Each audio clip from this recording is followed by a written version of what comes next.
Kita selalu diajarkan bahwa Antartika hanyalah padang es raksasa, sebuah benua mati yang membeku, tak berpenghuni, dan terisolasi di ujung dunia. Tapi bagaimana jika apa yang kita pelajari di sekolah selama ini adalah sebuah narasi yang sengaja diciptakan? Bagaimana jika lapisan es setebal ribuan meter itu bukanlah pelindung alam, melainkan sebuah segel raksasa untuk mengurung sesuatu yang tidak boleh diketahui oleh umat manusia? Hari ini kita akan membongkar salah satu rahasia militer paling tertutup dalam sejarah modern, sebuah ekspedisi sains yang diduga kuat berubah menjadi mimpi buruk berdarah. Selamat datang di kegelapan Operasi Highjump. Tahun 1946, tepat setelah Perang Dunia Kedua berakhir, dunia sedang berbenah dari kehancuran absolut. Negara-negara kehabisan dana dan fokus membangun kembali kota-kota mereka yang hancur. Namun, anehnya, Angkatan Laut Amerika Serikat justru menginisiasi sebuah misi militer besar-besaran ke Antartika. Misi ini tidak dipimpin oleh sembarang orang, melainkan oleh seorang penjelajah kutub legendaris sekaligus pahlawan perang, Laksamana Richard E. Byrd. Di atas kertas, pemerintah Amerika Serikat mengklaim ini hanyalah ekspedisi ilmiah biasa. Mereka menyebutnya sebagai latihan musim dingin untuk menguji peralatan militer di cuaca ekstrim dan memperluas kedaulatan Amerika di benua es tersebut. Tapi mari kita pakai logika dasar. Untuk sebuah ekspedisi sains murni, armada yang dikirim sangatlah tidak masuk akal. Mereka mengirim Task Force 68 yang terdiri dari 13 kapal perang raksasa, termasuk kapal induk USS Philippine Sea, kapal selam, puluhan pesawat tempur, dan lebih dari 4.700 tentara bersenjata lengkap. Pasukan sebesar dan sekuat itu bukan dikirim untuk meneliti pinguin atau mengukur ketebalan es. Formasi militer seperti itu hanya digunakan untuk satu hal, pergi berperang. Pertanyaannya, berperang melawan siapa di benua yang diyakini kosong lompong? Keganjilan mulai terjadi begitu armada ini tiba di sana. Operasi Highjump dijadwalkan berlangsung selama 6 hingga 8 bulan penuh. Anggaran jutaan dolar telah disiapkan. Namun kenyataannya, hanya dalam hitungan 8 minggu, misi tersebut dibatalkan secara mendadak. Armada ditarik mundur dengan sangat tergesa-gesa kembali ke Amerika. Dokumen resmi menyebutkan bahwa cuaca ekstrim menjadi penyebab utamanya, di mana sebuah pesawat bernama George 1 jatuh menabrak gunung es, menewaskan 3 awaknya. Namun, apakah militer Amerika Serikat yang baru saja memenangkan Perang Dunia Kedua akan lari terbirit-birit hanya karena badai salju dan satu kecelakaan pesawat? Banyak saksi mata dan kru kapal yang akhirnya buka suara bertahun-tahun kemudian menceritakan hal yang jauh lebih mengerikan daripada sekadar badai.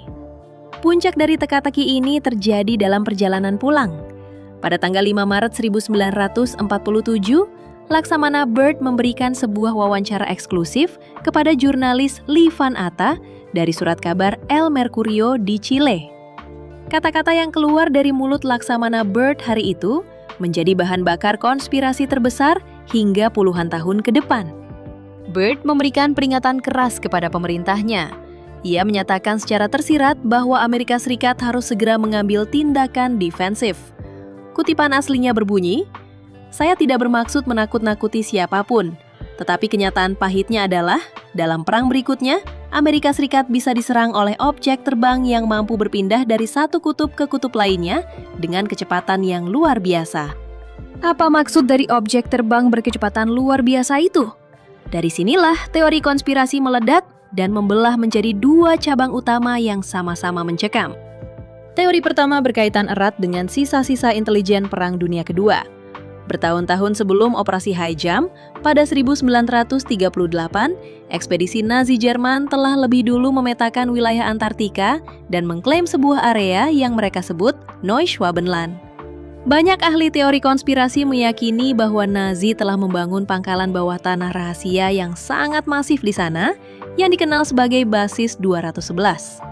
Pasukan Byrd diduga tidak melawan alam, melainkan disergap oleh teknologi sisa armada Nazi yang telah mengembangkan pesawat terbang berbentuk piringan atau UFO yang mampu memporak-porandakan pesawat tempur Amerika dalam sekejap. Namun teori kedua jauh lebih kuno dan lebih mengerikan. Beberapa dokumen rahasia yang bocor menyebutkan bahwa armada Byrd tidak sengaja menemukan anomali geografis. Di tengah padang es yang membeku, sebuah tim udara tak sengaja melihat oasis, sebuah area lembah besar yang tidak membeku, memiliki danau air hangat, dan tertutup oleh kabut tebal. Wilayah ini diduga merupakan salah satu pintu masuk menuju Hollow Earth atau rongga bumi bagian dalam, yang dikenal dengan mitos Agartha. Sains modern telah membuktikan bahwa jutaan tahun lalu, Antartika adalah hutan tropis yang lebat. Fosil-fosil tumbuhan dan makhluk purba raksasa berulang kali ditemukan terkubur di sana. Bagaimana jika oasis yang ditemukan militer Amerika menyembunyikan sesuatu yang selamat dari zaman purba? Sebuah ekosistem prasejarah yang terisolasi dengan makhluk predator raksasa atau peradaban non-manusia yang tertidur pulas di dalam rongga es tersebut. Sesuatu yang begitu masif dan di luar nalar sehingga membuat militer sekuat Amerika Serikat pada saat itu tidak punya pilihan lain selain memilih mundur ketakutan dan menutup rapat-rapat apa yang mereka lihat. Setelah insiden operasi High Jump, pendekatan dunia terhadap Antartika berubah total. Pada tahun 1959, secara tiba-tiba 12 negara adidaya yang beberapa di antaranya saling bermusuhan di era Perang Dingin, duduk bersama dan menandatangani Perjanjian Antartika, Antarctic Treaty. Perjanjian ini secara ketat melarang aktivitas militer apapun di benua tersebut.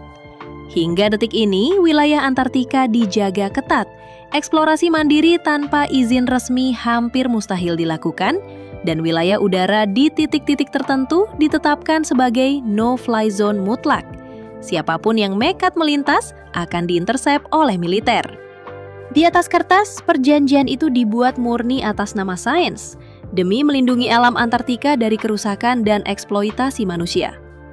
Namun, melihat rentetan sejarah berdarah dan kepanikan Laksamana Byrd, pertanyaan besarnya tetap menggantung. Apakah dunia benar-benar sedang bekerja sama untuk melindungi lingkungan Antartika dari umat manusia? Ataukah mereka sebenarnya sedang melindungi umat manusia dari apapun yang ada di balik tembok es tersebut? Gimana menurut kalian? Apakah Laksamana Byrd melihat teknologi masa depan yang disembunyikan? Atau justru ia membangunkan monster dari masa lalu? Coba tuliskan teori tergila kalian di kolom komentar. Jangan lupa untuk terus mempertanyakan apa yang kalian lihat, karena kebenaran terkadang lebih aneh daripada fiksi. Sampai jumpa di kedalaman misteri berikutnya.